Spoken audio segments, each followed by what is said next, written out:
Has the 2013 location of the secretive Bilderberg meeting been uncovered? Paul Joseph Watson comments on veteran sleuth Jim Tucker, who says they may meet in Chantilly, Virginia, again for the second year in a row.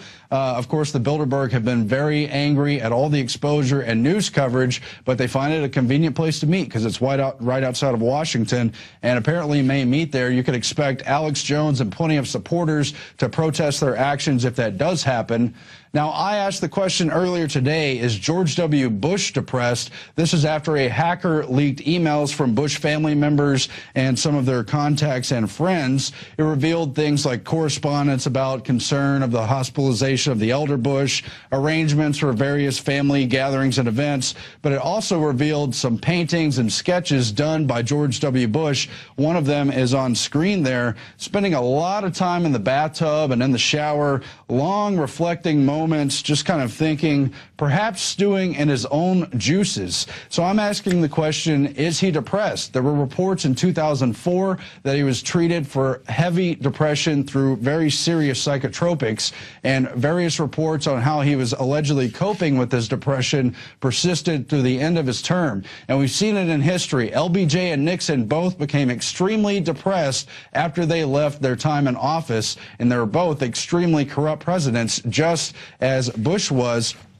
Bush, of course, had 9/11, the War on Terror, the Patriot Act, the wiretapping, the beginning of the drone strikes, wars in 2 countries, and the phony WMDs that led to the war in Iraq and million people dead. Is he grieving over it? Is he feeling guilty? And did he hate all the public outlash, the calls for his impeachment and more? Well, it definitely got to LBJ. He died only 4 years after leaving office. His lawyer and advisor, Barr McClellan, wrote in a 2003 book, Blood, Money, and Power, that he was not only implicated in the Kennedy assassination, but suffering from paranoia and depression that left him weakened. As of 1968, he said, Johnson was a broken man and could take it no more.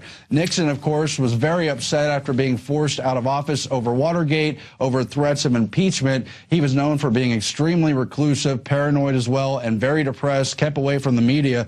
Is it happening to Bush? I feel like these very reflective, slow moments may not just be time out of office, but a sign of his decrepitude. And I wrote, editorializing the matter, that George W. Bush, like LBJ and Nixon, were thoroughly complicit in the crimes of their administration. Yet they were also overwhelmed, chewed up, and spit out by the shadow government system that used these puppet presidents to incrementally destroy the constitutional powers and protections. These used vessels are left behind to carry on the blame, scorn, and weight of a dark and looming legacy that has undone the country. History is filled with such men who did anything to gain power, but felt the stinging poison of their own medicine and decline. And just look at the Shakespeare play Macbeth. It's pretty classic. Meanwhile, in India, horror at the mass sterilization camp as women are dumped unconscious in a field after a painful operation. 2 doctors at this rural hospital carried out more than 106 sterilizations in a single day when they were limited by the rules and the law to supposedly only 25 sterilizations per day. It was part of a mass health drive, and they also further ignored the 3 hours of required observation for the women to see if they were healthy. This all comes under the broad family planning eugenics operation that's worldwide, that's driven by the United Nations and through the philanthropies of Rockefeller and other big elites, Bill Gates among them, and it's supposedly in the name of women's health, their reproductive rights. Yet here they are literally dumping unconscious women into fields. And one of the activists in India made this comment: we all know there's a severe risk of morbidity during sterilization, and I asked the question whether care has been taken or not.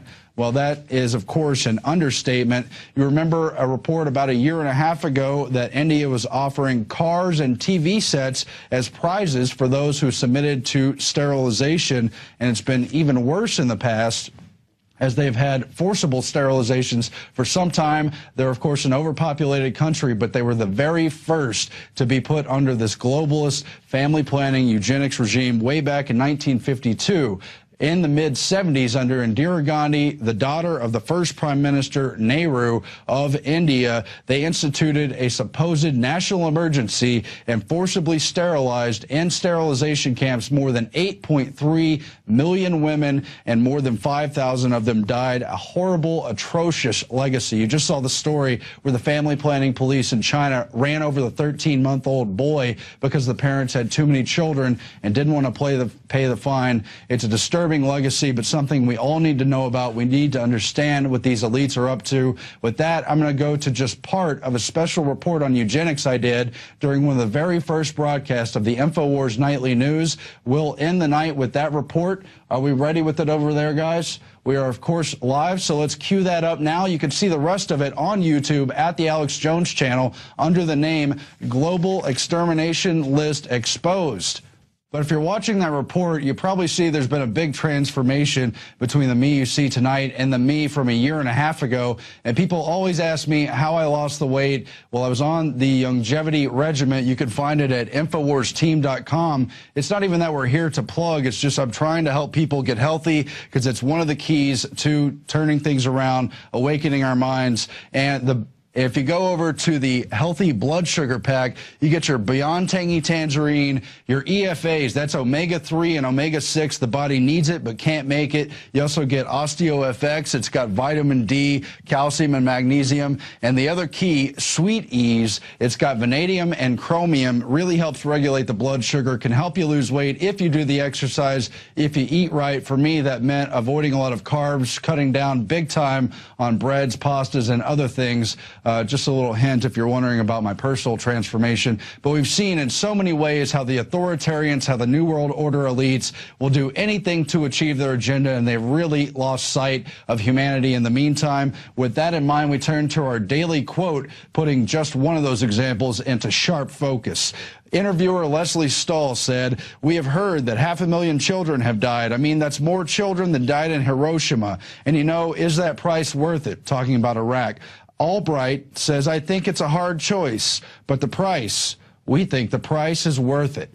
That had to do with Iraq sanctions. That was back in May 12th of 1996. She was, of course, Secretary of State under Clinton. You can support us financially, but also spread the word by subscribing at prisonplanet.tv. You can go to planetinfowars.com. Start your own page, fight your own InfoWar. But whatever you do, get the word out. Talk about these issues. Expose these people. Let's turn things around. Let's save our republic. Revitalize the Bill of Rights. We'll be back again next week. Thanks for watching the InfoWars Nightly News.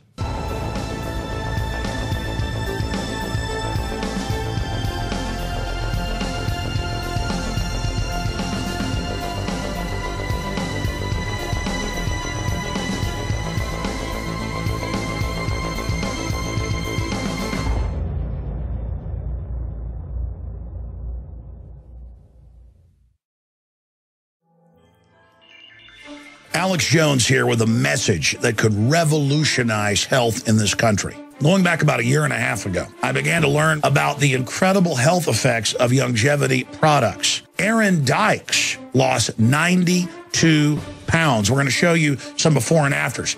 Aaron, break down what happened, your story. I've worked really hard with diet and exercise to try to lose weight, but I just didn't get the results. It just didn't happen. Then I saw what you were doing with InfoWarsTeam.com. I wasn't even trying to lose weight, but I got it because I wanted to feel better energy. I wanted that nutrition. Didn't even understand how that could kickstart my own weight loss goals. But the products did that for me. I found myself suddenly losing weight, more energetic, wanting to exercise, wanting to eat the right foods. And they don't even advertise it as weight loss. I want to challenge our radio listeners to go to InfoWarsTeam.com, sign up as a distributor, and get wholesale pricing discounts at InfoWarsTeam.com.